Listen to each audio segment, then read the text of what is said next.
हर खबर पर होगी आपकी पकड़। डाउनलोड कीजिए एबीपी लाइव ऐप। हम आपको जैसा कि लगातार बता रहे हैं, आज से देश भर में लॉकडाउन का चौथा चरण शुरू हो गया है। 50 दिन से ज्यादा देश में आर्थिक गतिविधियां ठप पड़ी हुई हैं। देश इस चुनौती से कैसे निपटेगा, कामकाज फिर कैसे पटरी पर लौटेगा, इसी पर बात करने के लिए हमारे साथ वाराणसी के जिलाधिकारी कौशल राज शर्मा जी मौजूद है। कौशल राज जी, बहुत बहुत स्वागत आपका, आपने समय निकाला एबीपी न्यूज के लिए। मेरा सवाल आपसे, क्योंकि अभी बहुत चिंताजनक तस्वीरें मैंने अपने दर्शकों को दिखाई, लखनऊ पहुंचने के लिए मजदूर निकल पड़े हैं, गोरखपुर पहुंचने के लिए मजदूर निकल पड़े हैं, वाराणसी के लिए निकल पड़े, कैसे स्थिति पे काबू पाइएगा? अब लॉकडाउन 4 में नई गाइडलाइंस भी आ गई हैं। जी, फिलहाल लॉकडाउन के जो निर्देश हैं और लॉकडाउन पहले से चल रहा है वो भी अपनी जगह हैं, जिनको इम्प्लीमेंट कराने की आवश्यकता है। और इसके साथ साथ जो माइग्रेंट्स का चैलेंज है वो भी साथ साथ चल रहा है। लॉकडाउन 4 जो आज सेंट्रल गवर्नमेंट के नोटिफिकेशन से जारी हुआ है, उसके उत्तर प्रदेश सरकार के निर्देश अभी आने बाकी हैं। कुछ ही घंटों में वे आ जाएंगे तो सभी जिलों में इम्प्लीमेंट होने शुरू हो जाएंगे। लेकिन उससे बड़ी जो चीज चल रही है पिछले लगभग 10 दिनों से, वो माइग्रेंट जो लोग हैं उनका इशू है। पहले ये अधिकतर लोग बसेस के माध्यम से आ रहे थे, फिर धीरे धीरे ट्रेन्स आनी शुरू हुई और अब ट्रेन्स की इतनी ज्यादा संख्या बढ़ चुकी है कि प्रतिदिन एक एवरेज स्टेशन पे यूपी में 10 से लेकर 15 ट्रेन तक आ रही हैं। हर ट्रेन को इवैक्यूएट करने के लिए 30 से 40 बसेस चाहिए होती हैं और हर स्टेशन पे ही यूपी के 20-30 जिलों की यात्री उतर रहे हैं, जिनको वहां पे छुड़वाना एक बड़ा काम रहता है। तो ये भी साथ साथ चल रहा है। और अब पिछले 2 दिनों से आप देख भी रहे होंगे कि पूरे यूपी में जो असुरक्षित रूप से लोग ट्रेवल करते थे ट्रकों के माध्यम से या बाकी अपने ऑटो के माध्यम से या साइकिल और पैदल जो लोग आ रहे थे, उनको भी रोका गया है और सभी को बसेस में ट्रांसफर करा के सुरक्षित साधनों से घर पहुंचाया जा रहा है। तो वो भी साथ साथ कार्य चल रहा है। सभी जो बसेस हैं रोडवेज की, उसके साथ साथ प्राइवेट बसेस भी हायर की गई हैं। रिक्विजिशन के माध्यम से सबका सहयोग लिया जा रहा है और ये दोनों फ्रंट पे काम पैरेलली चल रहा है कि लॉकडाउन की जो चीजें हैं शहर में और जनपद में वो भी लागू रहे, साथ साथ माइग्रेंट्स का जो इशू है वो भी हम लोग डील करते रहे और वो नॉर्मल शहरवासियों को अफेक्ट ना करे। अधिकतर जनपदों में ये कार्य शहर के बाहर किया जा रहा है या रेलवे स्टेशन पे किया जा रहा है, तो बाकी शहर का जो व्यक्ति है उससे अफेक्टेड नहीं है। दोनों एक्टिविटीज को अलग रखा गया है और दोनों को पैरेलल सुचारू रूप से चलाया जा रहा है ताकि कोई इंटरमिक्सिंग ना हो। ठीक है, आप बने रहिए मेरे साथ। लखनऊ के जिलाधिकारी अभिषेक प्रकाश जी भी जुड़ गए। अभिषेक जी, बहुत बहुत स्वागत आपका। मेरा सवाल आपसे यही है कि बहुत ही चिंताजनक तस्वीरें इस समय हम अपने दर्शकों को दिखा रहे हैं। हजारों की संख्या में जो श्रमिक हैं वो सड़कों पर उतर आए हैं और ज्यादातर उसमें जो हम अपने दर्शकों को सुनवा रहे हैं वो लखनऊ जाना है, वाराणसी जाना है, गोरखपुर जाना है। क्या प्रशासन का आकलन फेल हो गया इस संख्या को लेकर? अब इतनी बड़ी संख्या में ट्रेन आ रही है, कैसे काबू कर पाइएगा? जी नमस्कार। देखिए, सबसे पहले तो लखनऊ की व्यवस्था मैं आपको बता दूं। लखनऊ में एंट्रेंस के 3 रूट्स हैं जो कि बाई रोड आप आते हैं। एक तो एक्सप्रेसवे, आगरा एक्सप्रेसवे के माध्यम से, दूसरा कानपुर उन्नाव हाईवे के माध्यम से, और तीसरा जो हमारा पूर्व जाने के लिए जो हमारा रास्ता है वो थ्रू बाराबंकी अयोध्या होते हुए निकलता है। इसके साथ ही साथ जो हमारे श्रमिक स्पेशल ट्रेन चल रही हैं उससे लोग रेलवे स्टेशन पे भी आ रहे हैं। इसके लिए 2 स्तर पे आकलन किया गया है। पहले तो जो लोग पैदल चलते हुए या किसी ऐसे साधन के माध्यम से जो सुरक्षित नहीं था वो बाई रोड्स आ रहे थे। जनपद के एंट्री पॉइंट्स पर ही हमने 3 अस्थायी बस स्टैंड्स भी बनाए हैं और साथ ही साथ वहाँ पे हमारा लिंक शेल्टर हाउस भी है। इन सब जगहों पर जो भी श्रमिक, जो भी व्यक्ति पैदल चल रहे हैं, इनकी प्रॉपर शेल्टर होम्स में इन्हें रखते हुए भोजन की, स्वच्छ पेयजल की व्यवस्था की जा रही है। और साथ ही साथ विशेष बसेस के माध्यम से निःशुल्क, ये बसेस हमारी यूपीएसआरटीसी की बसेस हैं, साथ ही साथ प्राइवेट बसेस जो प्रशासन द्वारा एक्वायर की गई हैं, इन बसेस के माध्यम से इन्हें निर्धारित रूट्स पे भेजा भी जा रहा है। इसके अलावा जीरो टॉलरेंस पे जो प्रदेश की नीति है कि कोई भी व्यक्ति पैदल न चले, कोई भी व्यक्ति किसी असुरक्षित वाहन के माध्यम से न जाए, इसको सुनिश्चित भी किया जा रहा है।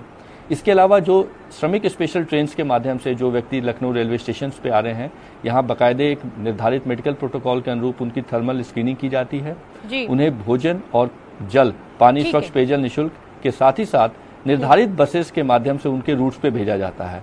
तो एक ये 3 स्टेज पे व्यवस्था सुनिश्चित की गई है और यही कारण है कि पिछले 2 दिनों का अगर मैं आपको आंकड़ा दूं तो कल दिनांक 17 मई को लगभग 15,000 से अधिक श्रमिक जो पैदल आ रहे थे या ऐसे वाहनों से आ रहे थे, उनको हम लोगों ने 422 बसों के माध्यम से उनके गंतव्य जनपदों तक छोड़ा था। इसी प्रकार परसों का अगर मैं आपको आंकड़ा दूं, दिनांक 16 मई का, तो 842 बसेस लखनऊ से रवाना की गई थी, जिसके माध्यम से लगभग 28 से 30 हजार श्रमिक अपने गंतव्य जनपदों तक गए थे। ठीक है, अब मैं कौशल राज जी आपका रुख करना चाहूंगी और मेरा सवाल गाइडलाइंस को लेकर है, क्योंकि उत्तर प्रदेश की जनता जो है वो इंतजार कर रही है और हर राज्य सरकार अब इस समय तय भी कर रही है कि किस तरह से लॉकडाउन खोलना है। क्या मेड सर्वेंट्स को, कार क्लीनर्स को आप इजाजत देने जा रहे हैं आने वाले समय में कि वो अपना काम शुरू कर सकते हैं, वो घरों में जा सकते हैं काम करने के लिए?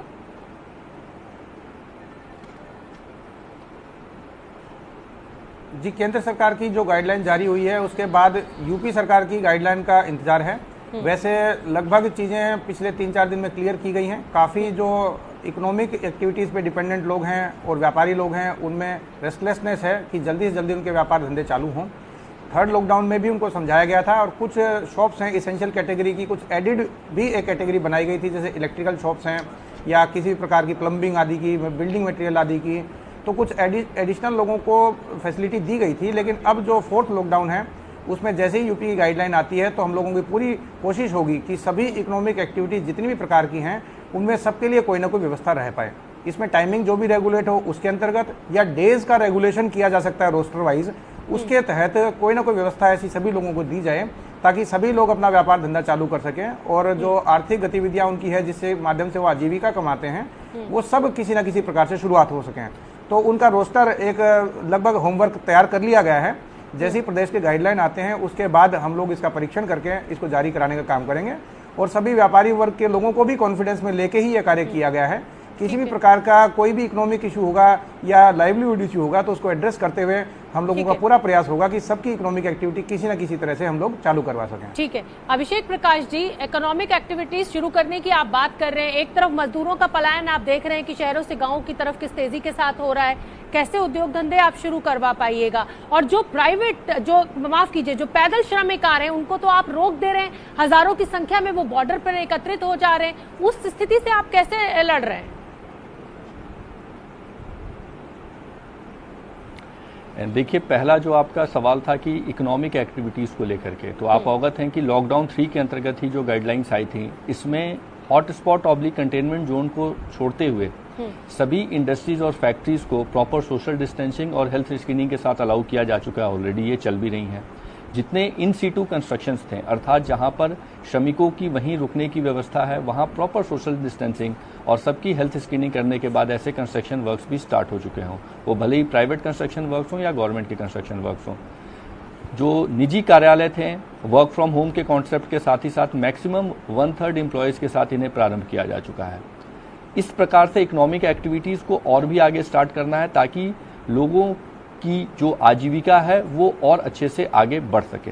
तो इन सब चीज़ों की तैयारी भी है और इकोनॉमिक एक्टिविटीज़ को आगे भी इन मानकों के अनुरूप ही जो गवर्नमेंट ऑफ इंडिया और गवर्नमेंट ऑफ यूपी के गाइडलाइंस रहेंगे इसके अनुरूप आगे भी बढ़ाया जाएगा। दूसरा आपका जो सवाल और पहलू था कि जो श्रमिक पैदल चलते आ रहे हैं, तो आप भी देख रही हैं कि ये जो जितने श्रमिक हैं ये बहुत दूर से चलते हुए चले आ रहे हैं और इनका गंतव्य स्टेशन आगे के प्रदेशों तक भी कई सारे ऐसे श्रमिकों का है। इसीलिए गवर्नमेंट ऑफ यूपी की जो पॉलिसी है एकदम स्पष्ट नीति है कि हर एक, और अभिषेक प्रकाश जी आपसे भी कि आप बहुत बड़े पद पर बैठे हुए हैं, इन गरीबों के लिए कुछ कीजिए। नेताओं की राजनीति अपनी तरफ है, लेकिन अगर प्रशासन अपने पे उतर आए तो कोई भी श्रमिक ना भूखा सोएगा और ना परेशान होगा। बहुत बहुत धन्यवाद आप दोनों ही अधिकारियों का हमसे बात करने के लिए।